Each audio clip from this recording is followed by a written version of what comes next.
Welcome to the Branding PR Podcast, where we dive deep into the stories and strategies of today's most impactful entrepreneurs, business leaders, and professionals.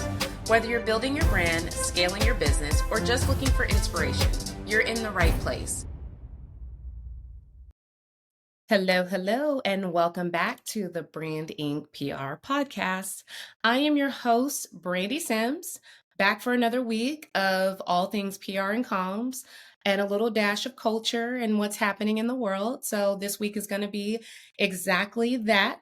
And of course, you're probably asking yourself, okay, so what are we covering today? What are we talking about? And to just kind of tease it a bit, what do the AMAs have to do with your next press strategy? The answer?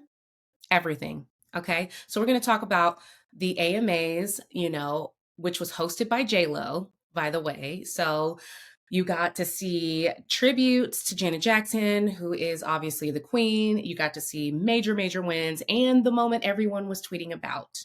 If you are a millennial, you know exactly what this moment was because we were all sitting there like, I see what you did. We were doing that in 2001, girl. Okay, I see you. So all things American Music Awards, that's what we're talking about, and tying that into your next press strategy. You ready? All right, let's dive in.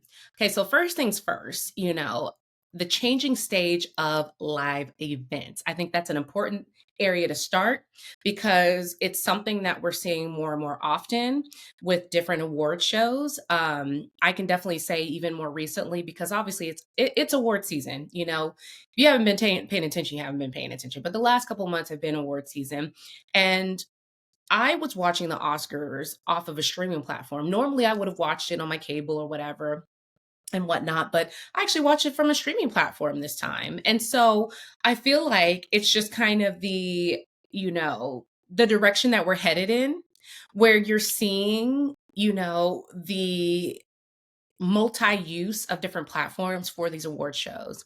And it does beg the question, like, what is this going to be, right? Traditional broadcast versus streaming. Which one's better? Which one's more effective? Okay. And what's going to get the most results? And the first question that I have, and when I think about this, and especially as somebody that's heavily in tune in PR, heavily in tune in media and all things that are happening within the news, the first question that kind of comes to mind is, what does this dual method mean in terms of the reach and brand exposure? What I think it means on the PR end is I think it means that it's going to be increased brand exposure. It's going to mean increased reach because you have folks that are, subscribers of streaming platforms that maybe that's the only thing that they are using to watch their favorite TV shows, check out award shows, all of those things. Maybe that's what they only have. And then you also have the audience that is still, I've still got my box, I've got my cable, almost forgot the word satellite, those folks that are still using those types of platforms to watch their TV shows, sports, all, etc. Right? You still have those folks. So I think what this dual model is, what it's going to mean for brands is that it's going to extend the reach and the exposure of your brand by these award shows, choosing to tap into both models as they're presenting the event itself. So what's the big takeaway? Don't just pitch the event, okay? Don't just pitch the event. Build a multi-platform moment, okay? So how do you do this? That's a great question, right? It's about accessibility and it's about audience engagement, okay? So for example, we know that Gen Z is going to be tuning in via clips. They're not really watching cable. Let's just be real. They ain't watching cable. They're barely watching anything. They're watching, don't get me wrong, they're watching, but in bite-sized bits because attention spans, and we'll get into that in another conversation. But they're not tuning into cable in the way that it has been traditionally done in the past. So therefore, you need to tailor the messaging and the content as well as the media into those bite-sized bits that can be used for clips, right? So the smart PR move in this instance, when you're using a multi-platform kind of moment and approach here, is tailor that content by the platform. So tailor your content where you guys connect with your TikTok folks because they have a very specific time, they have a very specific style and approach that they engage with. LinkedIn's got a very specific approach and way that you have to engage with them. And then Insta, of course, all of these different platforms have very different audience expectations, and therefore the engagement has to be different. The engagement has to be different, but the content also has to be different for that engagement to happen.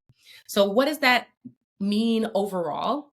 Is that with the changing stage of these live events, it's going to show us, and honestly, it's going to continue as we move along. You're going to see it a lot more. You're going to see more award shows that continue to do this and incorporate this approach, but also you're going to see that they're creating those bite-sized moments that can be used for multi-platform moments, right? So that in and of itself is going to enhance and increase that reach and that brand exposure like crazy. Okay. And it's something that you can tap into. It's something that you can consider and incorporate into your strategy.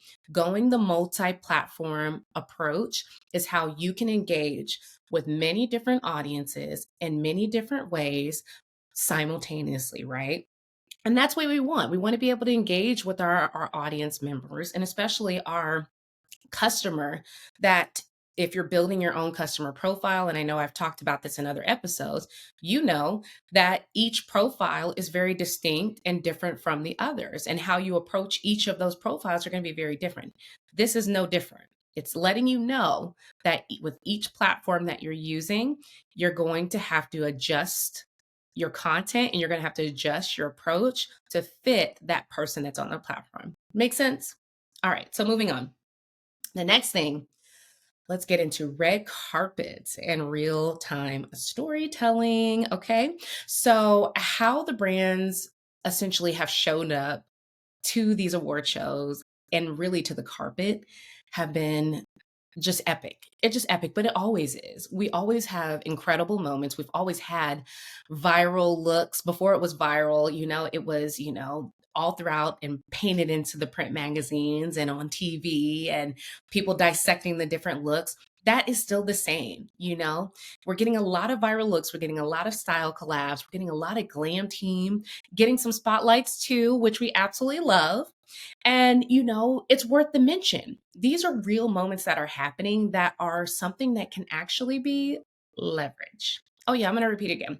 These are moments that you can actually leverage as a brand. So think Skims on the red carpet, think Rare Beauty on one of your favorite musicians or L'Oreal. They're all getting these subtle plugs through their glam teams, right? Because they always ask them when they're on these red carpets, hey, what are you wearing? Who are you using? And that's their opportunity to plug this. All of these are getting those subtle plugs, and their social media teams are also getting those call outs too.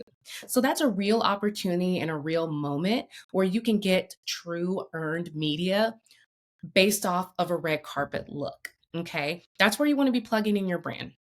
So the new earned media, I think, in my opinion, this is the new earned media. It's co-created.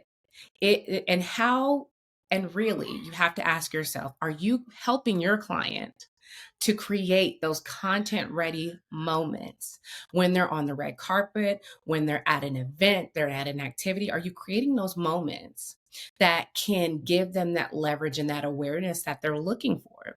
If you're not, now's the time.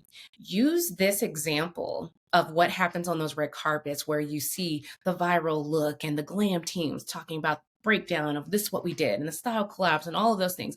Use those moments as the opportunity to leverage your brand.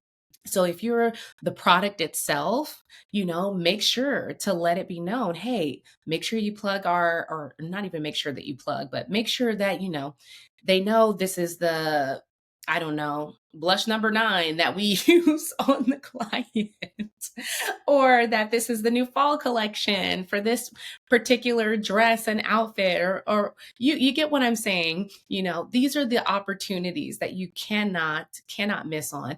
And they're so subtle and they're so small in terms of just an ask and just a mention that they can take a life on its own. Okay. And this is what I'm talking about. And these little moments, these viral looks are now becoming the new earned media, just a shout out, it can become an article. So don't miss out on that and don't miss your opportunity. All right, so moving right along. All right, so the next thing I want to talk about is just social buzz, influencers, and hashtag award show PR. Okay. How can one viral moment outshine a full performance? It can happen. And I'm not even going to tease it, but y'all know what I'm talking about if you watch the award show because there was an epic viral moment in the country music category that definitely outshined whatever performance took place shortly thereafter, right? And it's kind of crazy even talking about it because more people remember that moment than they do the actual performance that happened afterwards. But that's what we're talking about. That one viral moment can take away an entire appearance and reduce it to absolutely nothing, right? Whether it's a fan reaction, an artist reaction, um, shabuzi. Just kidding, just kidding, just kidding. A TikTok dance, surprise guests, all of the things. And those are the things, you hope to tune in for, but it can completely outshine the moment. And I think that these are those types of things that you have to not only take with a grain of salt, but also look at it as what can I do with this moment, whether I'm on the receiving end or the other, right? What can I do with this moment? You know, if you are the one that's being outshone, right? Maybe take that moment that did go viral and make a joke of it. You guys know you've tuned into the episodes for the last couple of weeks and really last couple of months. Oh my gosh, I feel like time has been flying, but we've been at it for almost a year now. Goodness gracious. But you guys know me by now. I have a very bold but very quirky attitude and approach to a lot of things. And but I also am very I like to have fun. And I think in this kind of instance, this is where you can have fun with it and maybe turn the moment back to you, right? I'm just being optimistic. Maybe that's the case, or maybe that's my personality. But I'm just saying, look at everything as what can I do with this opportunity and how can I potentially leverage this? How can I switch gears with this and make this something that's worthwhile for me? Which again leads me to this next point. Influencers in general, while we're talking about viral moments, influencers in general being at these award shows, they're not just seat fillers anymore. Absolutely not. They're actually getting strategic exposure in and of itself, whether it is them reacting to what's happening on stage or them performing their signature dances or whatever it is that they're known for, them doing their thing. It's strategic exposure. And if you have a client in that space, this is something that you can be potentially leveraging. So, getting those snapshots, getting those images, getting those videos that can be used for future content is the way to go. That's what you want to do. So, my PR tip for you is how you have to plan your post event amplification, even if your client isn't center stage. Okay. You need to plan for it. I love post event amplification mainly because it's an opportunity for you to take something that is, I mean, it's already done, it's already happened, right? We already know it to be. But you can take that and turn it into something that is worthwhile that you can leverage upon and actually have your own moment. Okay. I just gave you an example before of taking, if you were the one that got outshone, taking that moment and making fun of it. That's what I mean by post event amplification. Come up with the idea. What is it that I can use after this event is taking place? And how can I really leverage this? And especially, even more so, I want to underline and emphasize this, even more so when your client isn't the star here or your client isn't center stage here. You want to do something that can give them some shine that is different, that is unique, but is something that is totally leverageable. And these are the ways to do it. Tap into that influencer moment. Tap into those fan reactions. Tap into those, surprise moments that'll allow you to get your client out there and get that exposure that they so want and they so need, especially given all the attention and the buzz that's going on around with an award show, right? All right. So next up, okay, I want to talk calm strategy breakdown. Okay, because we've talked about a lot of things. We talked about a lot of things. We pinpointed a lot of areas within the award show that you can use, but let's just break it down overall, right? Okay, so what does the American Music Awards tell us about PR in 2025? Okay, so first of all, real time media monitoring is a must. There's incredible tools out there, guys. We tap into these tools significantly within branding PR. I've had the pleasure of using these tools for 10 plus years that I've been in PR and communications. It is always incredibly helpful whenever I am looking for stats, whenever I'm analyzing the data, and overall just seeing, how well something's performing. Media monitoring is there to let you know, okay, so did this viral moment work? Did this content work? Or, what did people say and think about my client that's out here on the main stage or on the side stage or even present at the event? Media monitoring tools are essential. You've got to have it. There's a ton of, again, platforms that you can use that can be very helpful and effective for you. And it's really up to you what is the best one for you. The main thing is just to simply have it. You want to have something that you're constantly able to monitor the performance of your client in the media, as well as just the sentiments of the audience, right? So, sentiments meaning how are people feeling about them? Were they feeling their outfit? Were they feeling them? Did they even know that they were there? See what people are saying. That's where media monitoring comes in and allows you to get the data and the analytics that you can assess and see, was this a win for us in PR or was it just a little lackluster? Okay. So the next thing, micro content, gold. Okay. Micro content is gold. Find those little moments, those, again, reactions, your client performing or simply engaging with people out in the audience. There's so many different ways you can go about it, and there's so many angles that you can use that to your advantage, right? But the main thing is to get that little bit of content, that micro content that you can actually use, because again, remember, your audience is very different today. You've got your traditional audience, right? Those that tune into the cable show and all of that good stuff, but you also have a large audience online. You also have a different audience in terms of age demographics, right? Gen Z they're looking at clips. Okay. So create those clips and those really cool micro content moments that you can actually use and repurpose for each of the platforms that you serve, and you share information about your brand. You know, Micro content is gold, period, point blank. So create that content while you're in the space and while you're there, and make sure that it's something that you could actually use, those little moments that actually can result in really big gains and hopefully your own viral moment or a viral moment for your client. All right. And then, of course, we've talked about influencers. Influencer collabs are a big thing here. Okay. This is modern and this is measurable. Okay. Influencer collaborations are 100% measurable if you're looking for the right things and you're asking the right questions. Okay. This is where analytics comes in and comes in handy. Okay. You want to be asking, what's the click through rate? What's the amount of engagement? What's the engagement rate? What are the insights that you have, the overall of the page? And what types of people are on this influencer's platform? Those are all types of things that you are very well within your right when you're asking to collaborate with an influencer to request from them.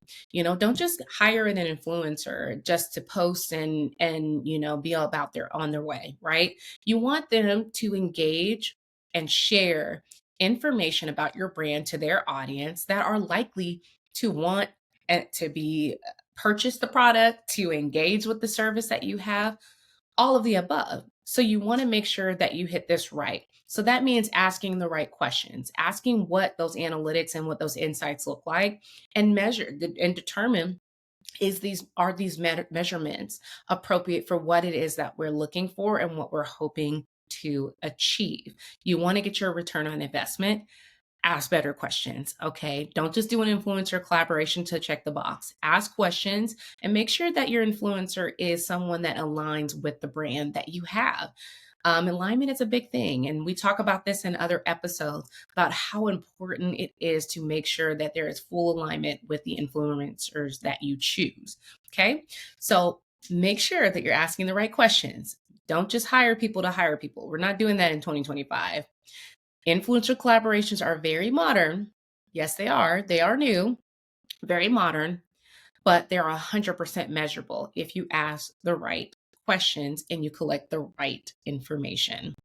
Okay, so just make sure when you are creating your micro content that you are creating content before, during, and after your event where your client is going to be present.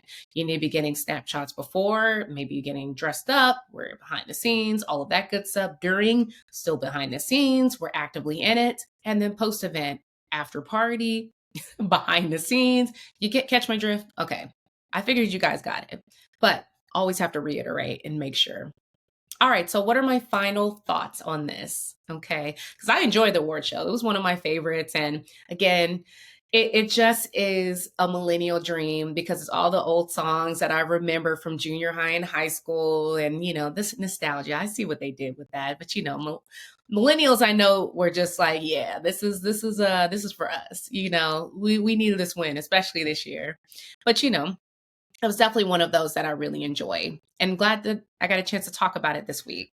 So overall, why publicists should treat every client event like it's a multi-platform campaign is the basis of all of this. This is why, because there's many, many opportunities that you can leverage on behalf of your client. You can get those influencer collaborations. You can get those viral moments. You can get micro content from all of these different areas. And you got to treat it that way. And that's what they do when they treat it this way. They're tapping into a very multi-level, multi-platform approach to get the end result. And that is, in this case, much higher engagement, but also even more brand exposure and opportunities for exposure because you're hitting multiple different areas at one time. You can use this. You can use this to your advantage, and you can use this to your benefit if you do this effectively and you incorporate this into your strategy. So my tip of this week is don't just pitch a presence, pitch a narrative. Okay? Don't just pitch, oh, they were here, and then off we go. Oh, they visited, and that's it. Pitch the narrative. Tell the story. Walk people through the experience as if they were there as well. That's what you can do. And speaking directly to the publicists that are tuning in, that's what you can do as a publicist. Give them the full experience. Give them the before, during, and after, and storytell from beginning to end. That's where you can leverage and get even more opportunities that raise the exposure for your client. And that's what we want. We want happy clients. Okay. Happy PR is happy clients. Happy clients are happy PR. We got to get it. We got to get it done. Okay.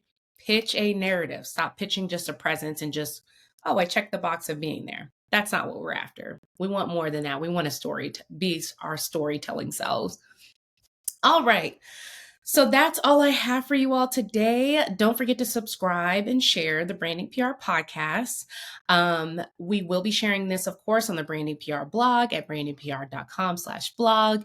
Let me know your thoughts of this episode. And if you incorporate some of these tips that I've given you today, let me know how it goes. I'm always excited to hear, if something worked really well or if something didn't work well, or all of the in between, right?